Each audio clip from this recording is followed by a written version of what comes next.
What you have is you have a bunch of corrupt legislators over there that think that they can manipulate science and they can manipulate history, that they can constrain freedom, and it's all bullshit. And it's about time that the people of New Jersey, as they've shown, lead this entire country, that we need to build a revolutionary, mass, fierce movement. That's how we get truth, freedom, and health. We don't get anything in this world without fighting for it. And that's what I learned in New Jersey.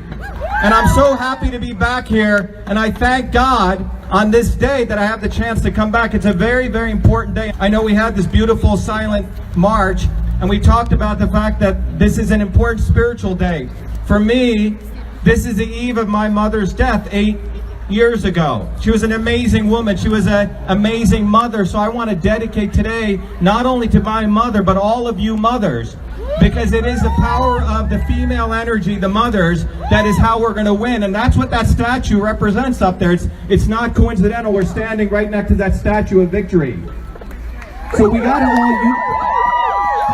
So let's talk about two things a Jersey boy wants to bring back to you. You know, I grew up here in Patterson, in Clifton, and in Parsippany, and in Livingston. My dear parents kept moving to the better school systems. They had very little money.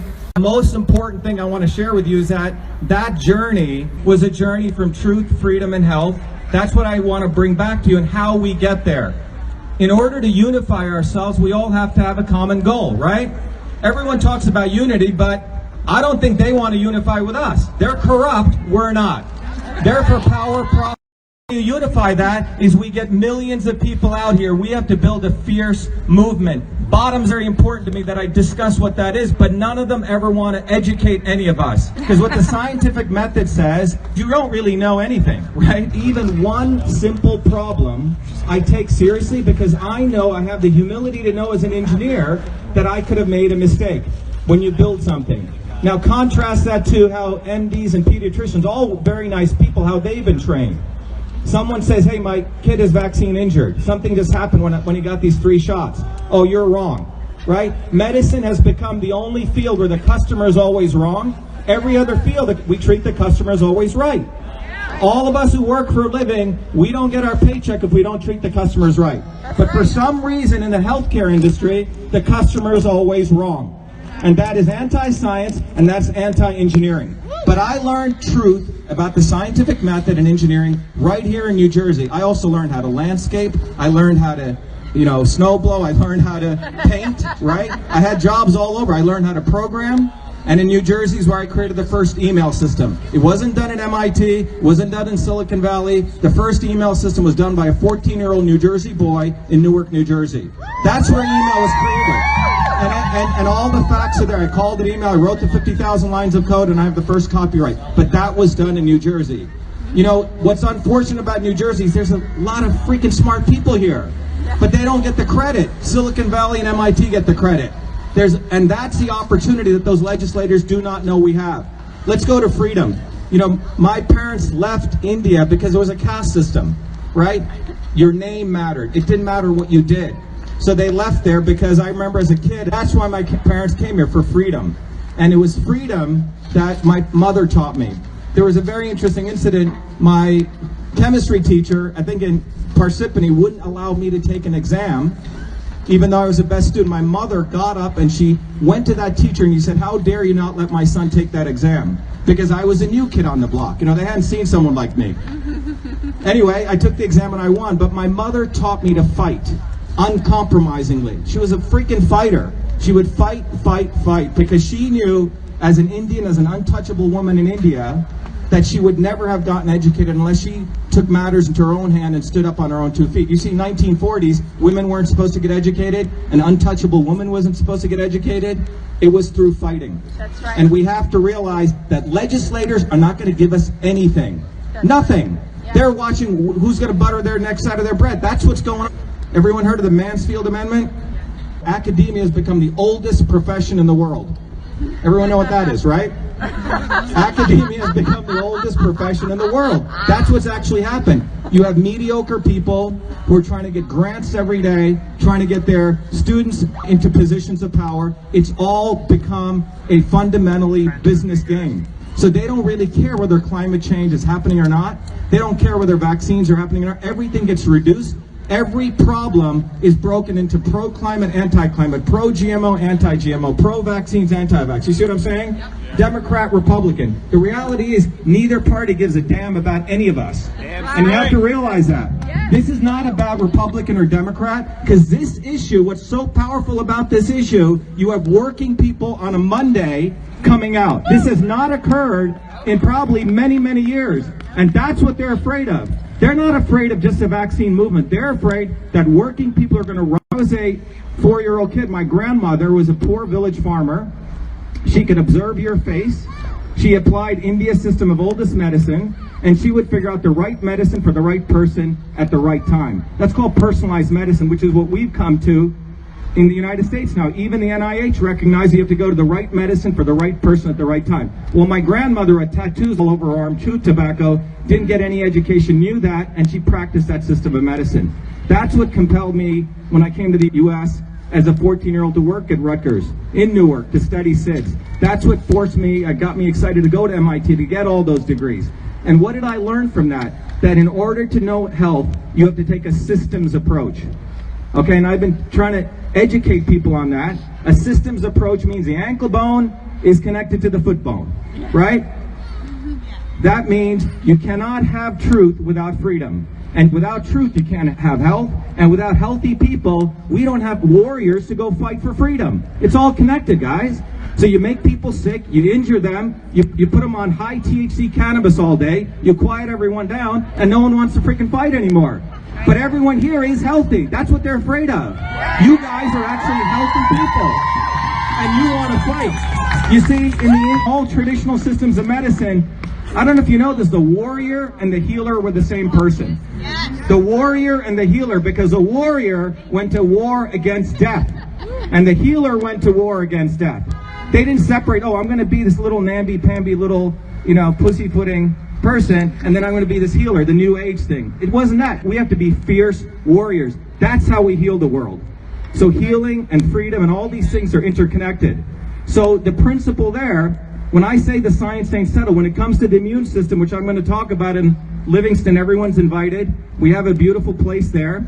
I'll announce the actual location at 4 p.m. Some of you may know I was invited back to my high school to do a presentation.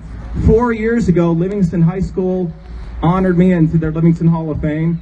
But at that time, I had taken some of the best chemistry students as a way to give back. They interned with my company, and we analyzed genetic engineering and GMOs. We published a series of 5 papers, and we conclusively showed that when you genetically engineered soy, the soy plant upregulates formaldehyde, downregulates glutathione. Well, anyway, this year, a couple of weeks ago, I called back the principal of Livingston High School, called back the science teacher and the superintendent. I said, look, there's a major vote coming up in New Jersey, and there's a lot of ignorance. And in reverence to Mr. Walker, I want to come back and teach the scientific method. So it was agreed upon that I would do, at 2 p.m. today, a lecture to the science students teaching them the modern immune system. And at 6 p.m., there was going to be a talk where I would educate the public.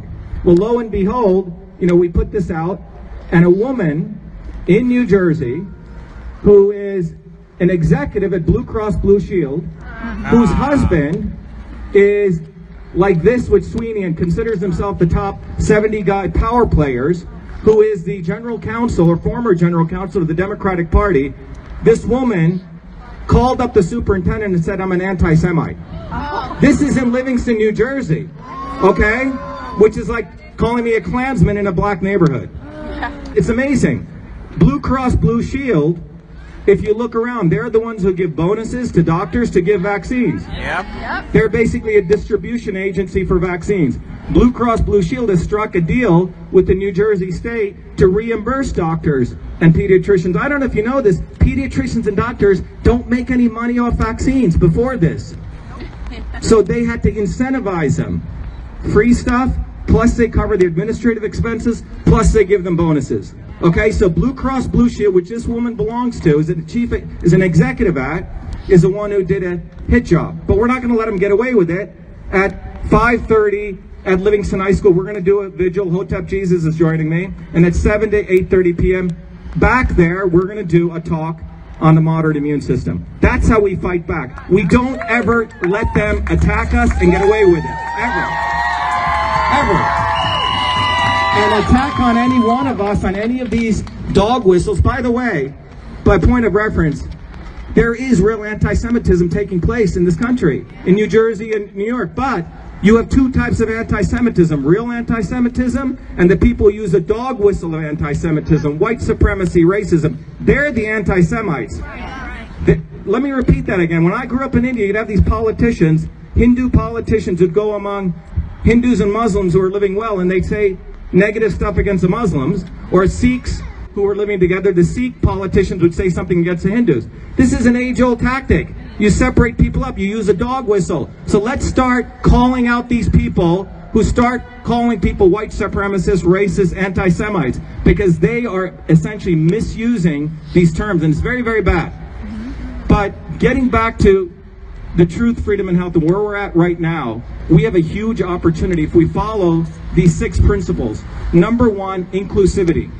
How do we get to truth, freedom, and health? We have to play a very different game than the game they play. They play the game of exclusivity, which means a few set of people sit behind boardrooms, probably meet at little cafes over here and make decisions. We have to be inclusive. Number 2, it has to be transparent.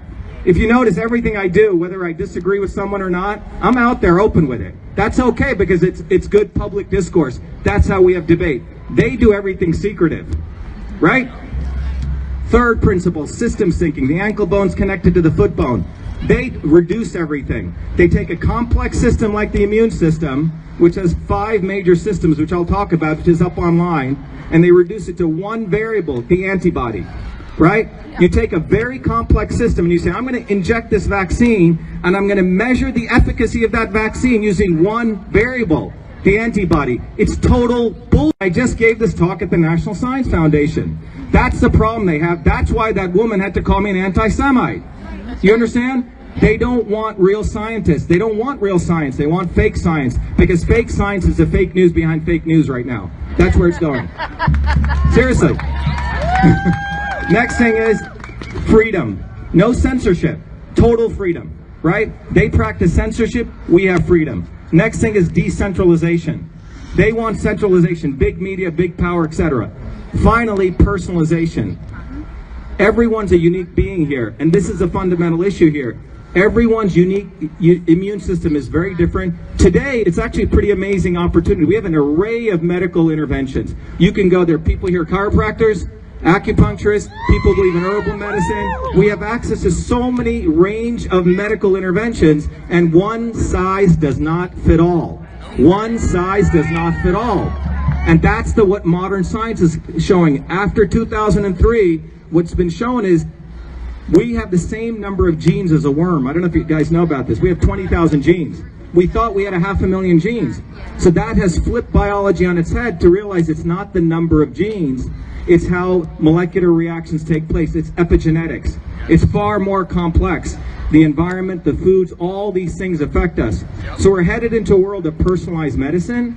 So if we're headed into a world of personalized medicine, how can you tell that every child has to get the same set of vaccines in this vaccine schedules? It's actually against their own medicine. It's against their own science. So I hope Vin Gopal, I hope Sweeney, all these guys are listening to this, because Vin Gopal's parents are medical doctors. Okay, and I've been trying to reach out to both of them. His mother comes from my mother's village. And but maybe Vin just wants to be a nice, good career politician. Okay? But I hope he's listening, because he is. Here's my number, Vin, 617-631-6874, and you should call me, because me, you, and your parents can get together from Italy and Sambosa, and we can have a conversation. But if you want to become just a scumbag politician, then go your current way. But I'm offering you an olive branch. It's time that you give me a call, and I say this with all sincerity as someone whose mother comes from your mother's village. You need to give me a call, because it's time that we understood that the immune system that's used to develop vaccines is 50 to 150 years old. It's not science. If you actually use a modern immune system, you find out that when you do a medical intervention, that you set off a whole orchestration of molecular reactions. The microbiome will try to